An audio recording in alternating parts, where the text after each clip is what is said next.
पूजावा गेला है ससुराल नया साल में।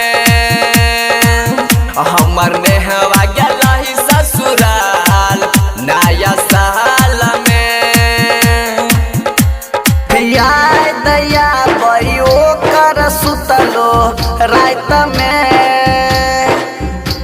याद दया बयो कर सुतलो रात में। हमर गजली गेलै ससुराल नया साल में। हमर रनिया गेलै ससुराल नया साल में।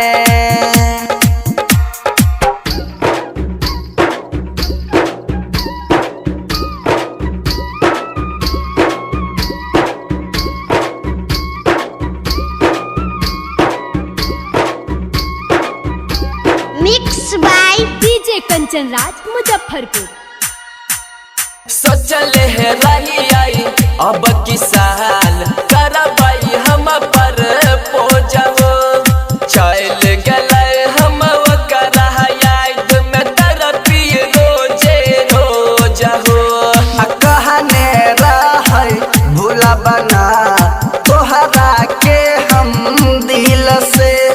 अखिया से नींद लेके गईले छोड़ गईले मुश्किल में।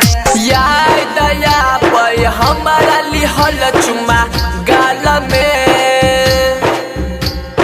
याद दया पे हमारा लिहल चुमा गाल में। हमर सपना गेला है ससुराल नया साल में। हमर नैना गेलै ससुराल नया साल में।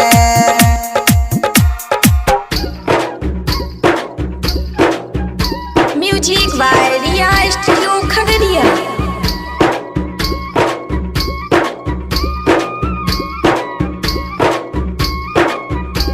Mix by DJ Kanchan Raj Muzaffarpur. टूटल हमर सपना हो टूट गइल यार माना हो। नया साल में पिकनिक मनाई हम के करा संग हो। दिल से हमारा जाए ना ओकर मीठ मुस्कान हो। कैसन साजा मिलत प्यार में तू ही बता भगवान हो। राइटर पे सुना सुमन जी कौन हाल में। राइटर रूपे से सुन संजीव जी कोना हाल में।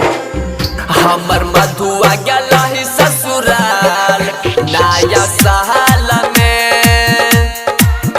हमर जेनिया गेलै ससुराल नया साल में। केकरा से मिले है जय पहिया बाकी साल में। याद दया बयो कर सुतलो रात में। हमर पूजावा गेला है ससुराल नया साल